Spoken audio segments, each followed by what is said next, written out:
Good evening and welcome. I'm Sheila Balgobin and I am the Dream Decipherer, and I help you to crack the code of your sleep and dreams so you can sleep sound and dream deep. This evening is the second part of my two-part series that looks at PMS, menopause, and sleep. Tonight's focus is on menopause.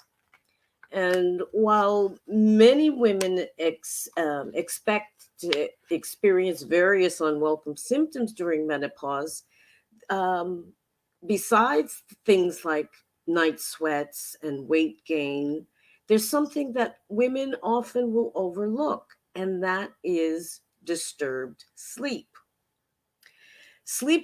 Disturbances are common during the perimenopause or premenopause and actual menopause and postmenopause phases. Some figures given for how many women experience sleep disturbances during the menopause range from 28 to 63%. Whichever figure it is, whether it's the low 28 or high 63 or somewhere in between, that's a lot of women.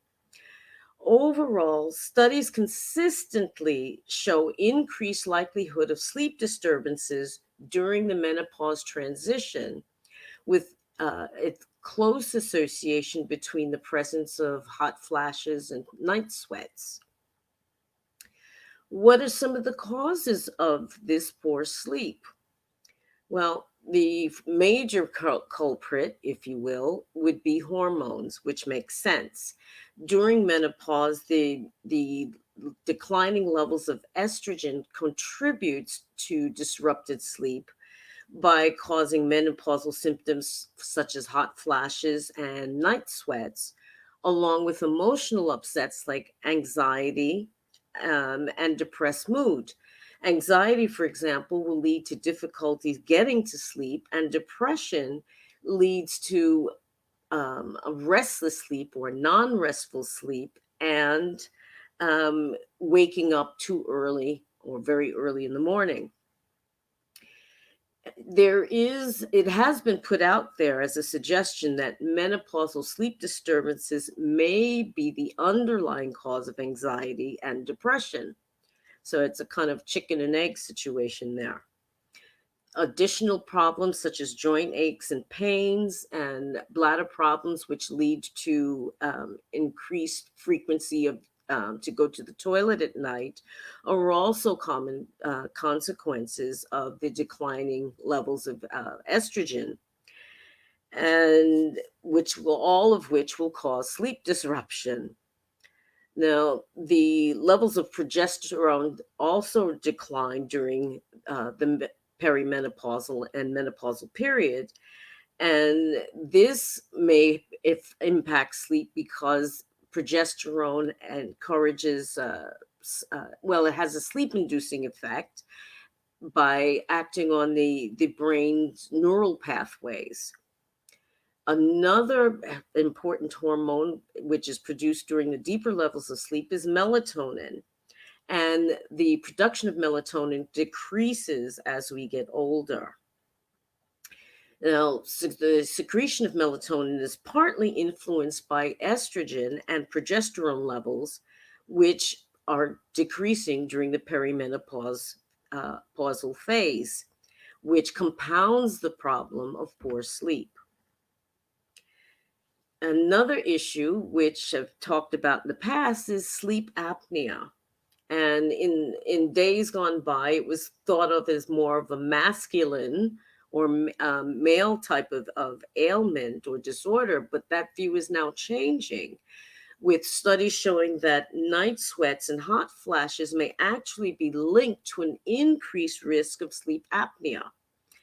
And it appears to be more common in women who have had a surgical menopause, like i.e. a hysterectomy, as opposed to going through menopause naturally. Um, Sleep apnea is also associated with weight gain, and there's a possibility of progesterone having a role to play with there as well, because the progesterone will actually impact the muscle activity at the back of the throat as well as give the force behind our breath, so that a declining levels of progesterone may contribute to flabby or poor um, uh, opening of the airway, so that it becomes partially blocked, which leads to reduced breath rate or breath strength during sleep. A lot of people think that sleep apnea means that you snore a lot or you may be gasping for air, and that may be true. But in women, it can manifest differently with symptoms such as headaches, insomnia, depression, anxiety, and daytime sleepiness. And to be honest, not every woman will actually snore, breathe heavily, or snort while asleep, and but still be suffering with sleep apnea. Another issue that we've looked at in the past is also restless leg syndrome, which is women again are uh, twice as likely as men to suffer with this problem. Sufferers state that they experience like a tingling or a creepy crawly sensation in their legs at night, which causes them to jerk in reaction. One study that was done on restless leg syndrome patients found that 69% of postmenopausal women perceive these symptoms of restless leg syndrome as being worse than before they went through menopause. But it's not really clear here in this study whether the restless leg syndrome was contributing to the sleep disturbance, or the women were just more aware of the problem.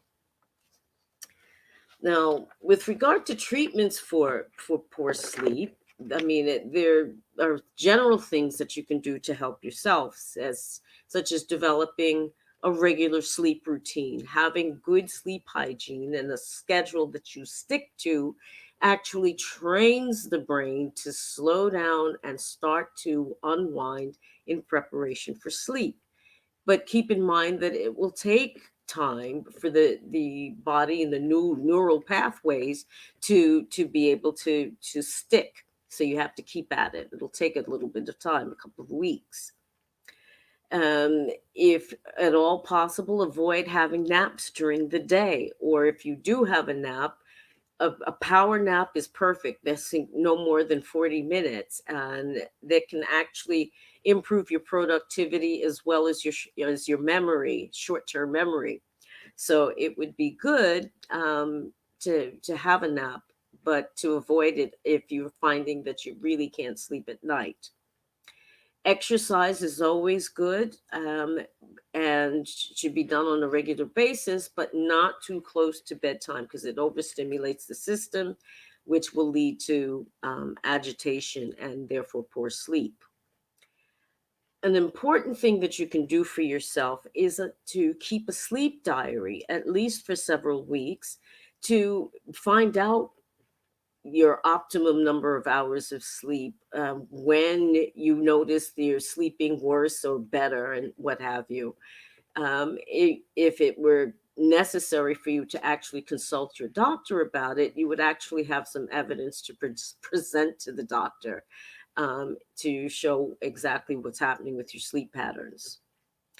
There are other things that can also interfere with your sleeping, including physical symptoms, like we said, aches and pains, um, other than those associated directly with menopause. But medication can impact your ability to sleep, all of those things. And if you're taking medication, it would be good to have it checked. If you haven't done that lately, have a medication review with your doctor, because perhaps medication that was okay before may, as your system changes, not be so okay going forward.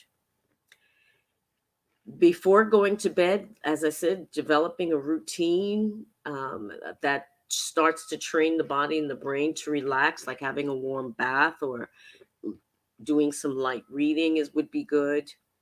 Avoid going to bed if you're too hungry or too full. Have a light snack or something, to so that you're not just woken up or disturbed by the fact that your stomach's grumbling. Caffeine is really something to be avoided from mid afternoon onwards, and that includes tea and chocolate and fizzy drinks. And alcohol is not, despite being a depressant, it does stimulates the system and will not give you the best night's sleep. Besides which, um, does a lot of stuff into your system as you're sleeping, dehydrating you, which will make you wake up. So it's not the best thing to do. Have a look around at your environment. Is your room too warm? If the room is too hot and you're already suffering with hot flashes, you're only going to make things worse. The room ideally should be cool.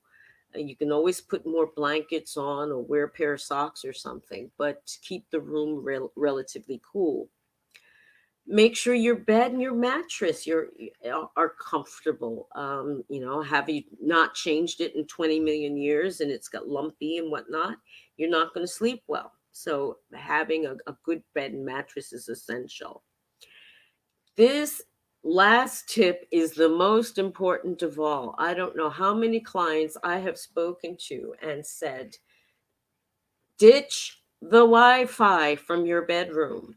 And, they've been poorly sleeping for days, weeks, or even years.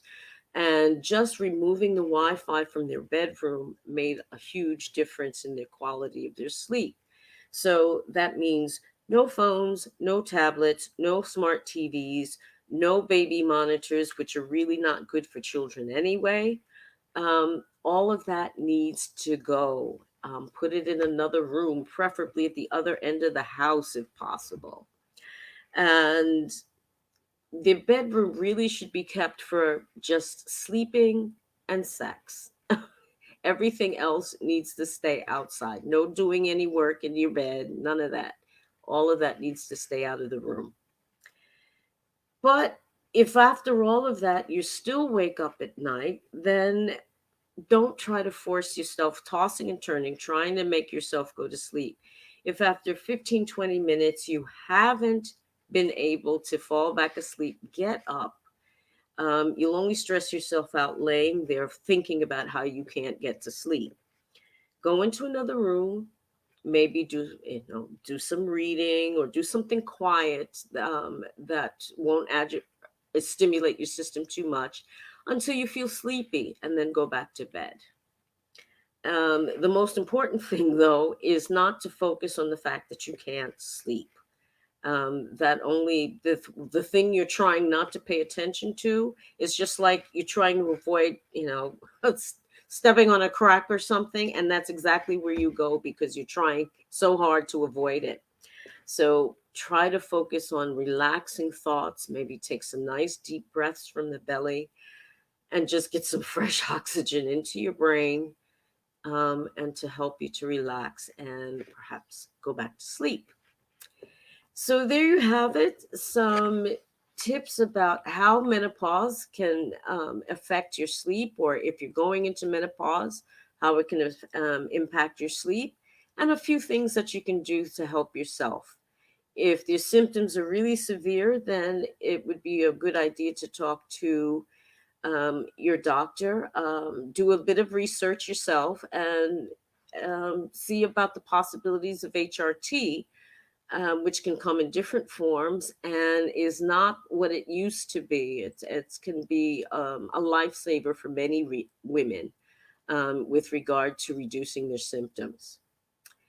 Thanks so much for watching and listening. Have a great evening and beginning of the week, and I'll see you again soon. Take care. Bye bye.